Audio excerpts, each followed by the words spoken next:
It's another beautiful Sunday in Shepherdstown. I have a feeling that photographer Mark Muse will be at the Sweet Shop. Next door at Evolve, Doug Kinnett and his group of artists are having a showing. Equestrian portrait artist Natalie Fox is in town. Bird painter Eric Carter's here too. And Broadway drummer Jamie Rodriguez has returned home from his Broadway tour of On Your Feet. But before we do all this, let's take a stroll through Farmers Market and see who's playing this week.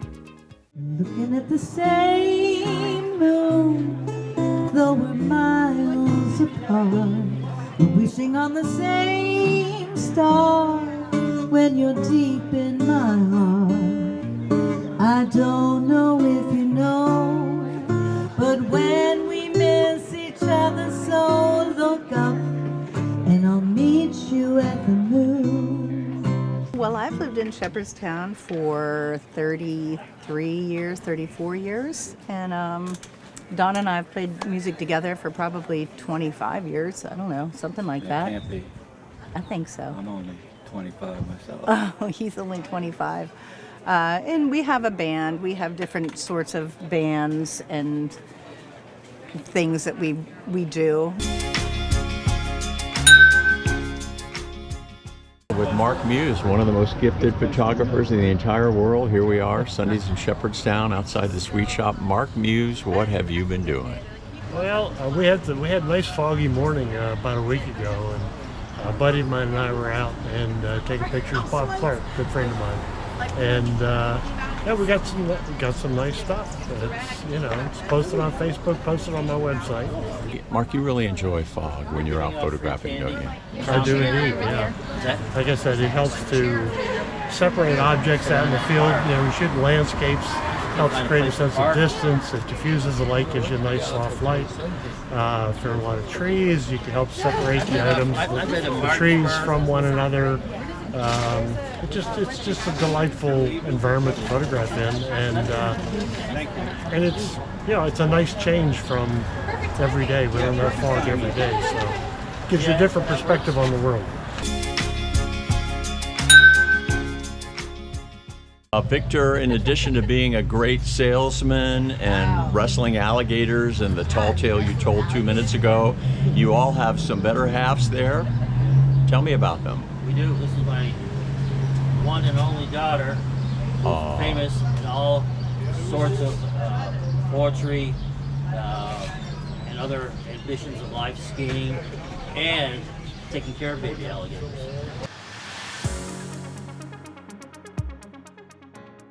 Obviously, you have an affinity for birds, and you paint them so realistically. Mm-hmm. Yes, I really enjoy painting birds. They've been an obsession of mine. Trying to get their feathers right, trying to get them doing something, and so forth. And so at my studio, I have my camera set up, looking out over my patio with all my bird feeders, and I'll sit there and try to capture guys. But yeah, this one here, these chickadees, is part of a bird series that I did where I made the background totally different than what, the color that you would think the background would be. And so that's where this came from, the look of it. But yes, I like painting birds and everything. And yeah, this is just a picture I've been working on and off. Like I said, it was done, and I kept looking at it, thinking, there's a few little things I could do on it to bring it out a little bit more. We've been doing this for quite some time. We show here in Shepherdstown at Evolve during the theater festival in July, and then again during Christmas in Shepherdstown. And we just love it because it gives us a visibility in the town. And when there's only 4 of us, we don't have to pay too much for the use of the space, and we almost always get our investment back and make a little money. All of our friends just come and check it in every weekend, the people that live here in Shepherdstown. And so you don't have to worry about there missing a reception or whatever. And it's a great weekend because you sit for the weekend for the show, and you get the local audience and then all the tourists that are walking the streets.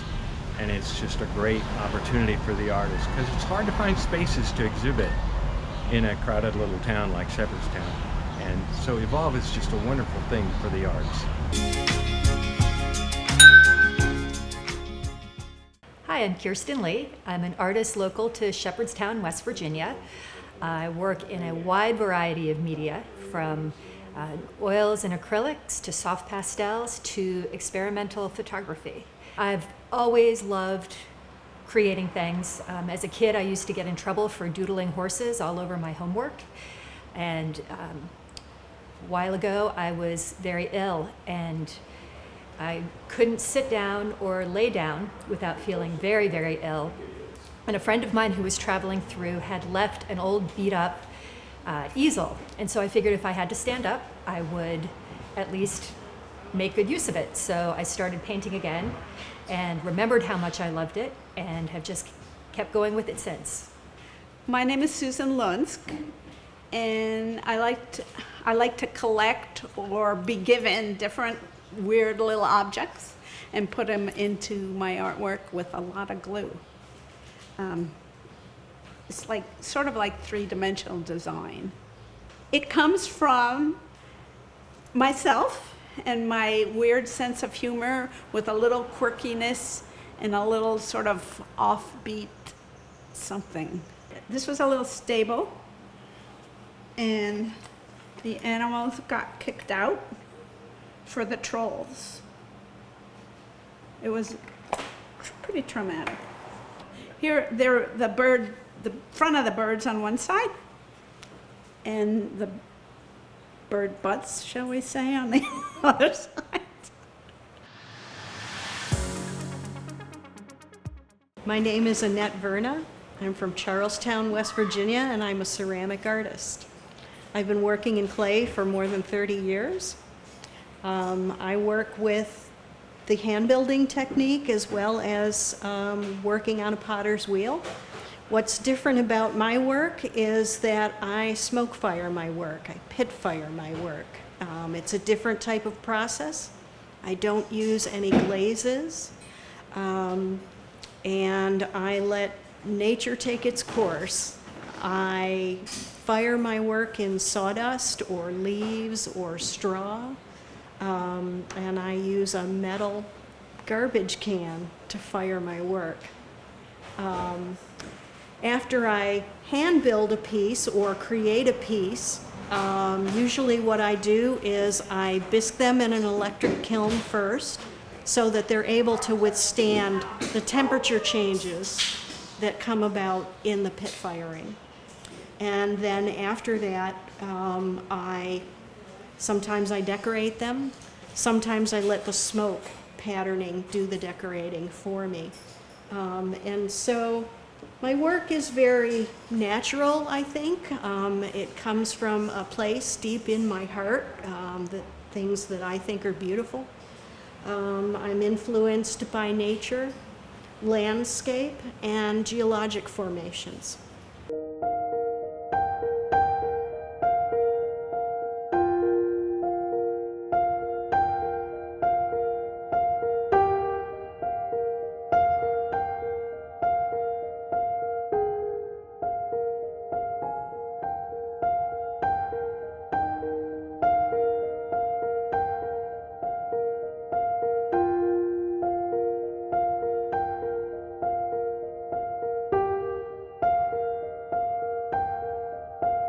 You say that work hovers between idea and action. Does this mean some sort of perpetual motion in your work? Yeah, I've always, since I discovered abstract expressionism, in college, and made trips to New York and saw works by the abstract expressionists, I realized that painting for a lot of those people was sort of a search for self, and it was like Rosenberg, I think, said that it's a painting by Jackson Pollock is an event, and it's the canvas is a stage, and the event, the action, the actual production of the object is as important as the object itself. And so gesture is real important, and it shows personality, it shows investment in the subject, and in ways that can only happen with a painter in a way. And so yeah, I think that's kind of fundamental to the way I paint.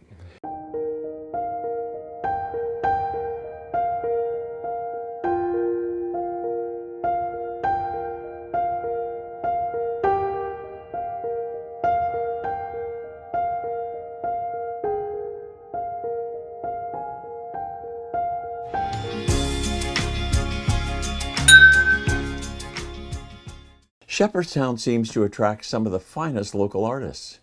We caught up with artist Natalie Fox, whose affinity for the sport of polo was a natural extension of her creativity as an artist. Well, I think creativity is genetic. My mom was an art teacher for 35 years.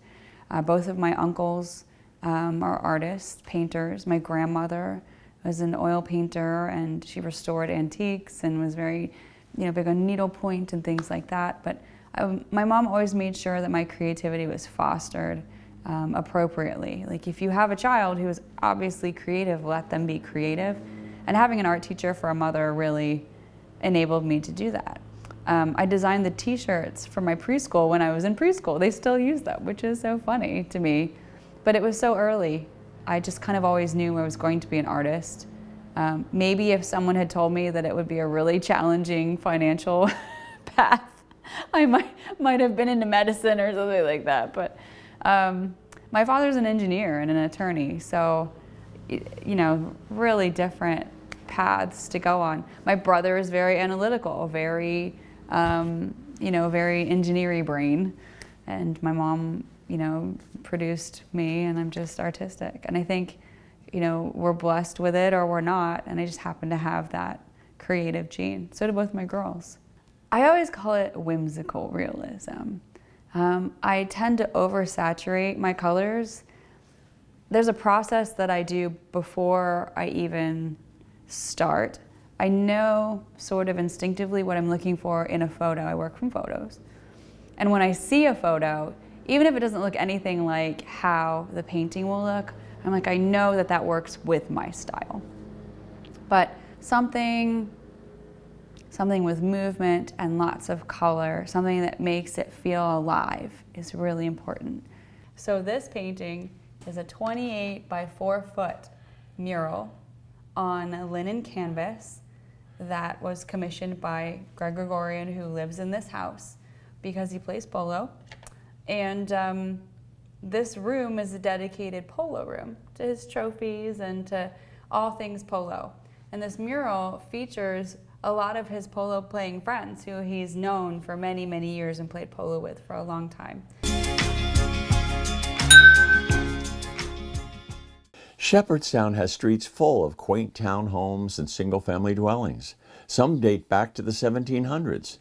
You never know what music may be emanating from one of these, who might be teaching, who might be studying. Melanie is one such student who's learning to drum from Jaime Rodriguez, the well-known drummer from the Broadway tour of Gloria Estefan's musical, On Your Feet. Let's poke our heads in. There you go. Okay, and then you start right on the groove. Okay, 1, 2, 3, 4, 8, and okay. So they offer me the tour to play the national tour of On Your Feet, and yeah, we met Gloria and Emilio Estefan there. They are just great, like humble person. They're very kind. And yeah, that's how I got the play. So the band, it's going to be Pedro Carrero on the trombone and the trumpet. Actually, we're gonna have 2 of the original musicians of Gloria Estefan and Miami Sound Machine, which it'll be Teddy Mulet playing the trumpet, and we will have Edwin Bonilla playing the percussion. It's gonna be Daniel Gutierrez in the piano, which is the band director, Jaime Bacachi in the guitar, and Daniel Santiago in the bass.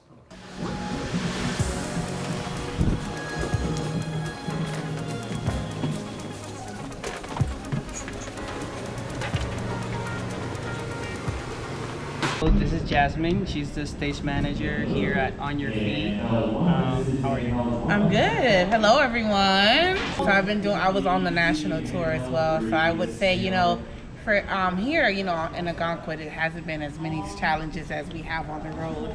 On the road, our biggest challenge is, going to, on the one-nighters, we're going from venue to venue and getting there for the first time a few hours before the actual show, and sometimes knowing if the set is actually going to fit properly, getting the band time to actually have, the sound checks and things. So it's always very, very crucial that, our landmark from the top of day is, making sure we're following paperwork so that we can be on time for the show.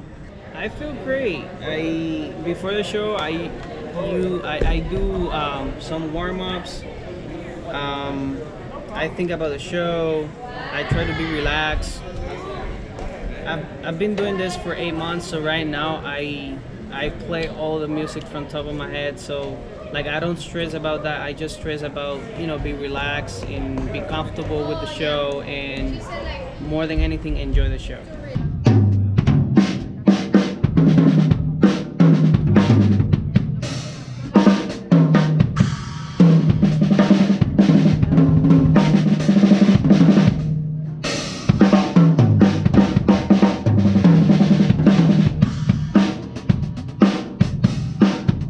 So I got here one of the masters, the greatest, Teddy Mulet. He's one of the original players of Gloria Estefan of the Miami Sound Machine. That's right. Yeah. How did it feel to play with her? Oh, it's great. 30 years. Wow. What an experience. Since 1986. It's a lot of fun. Wow. A lot of fun. And now playing her show. And now playing the show, it's a great pleasure to be with great guys. The younger generation keep carrying the torch, and be an inspiration to all the young people out there. Look up and I'll meet you at the moon. Look up and I'll meet you at the moon.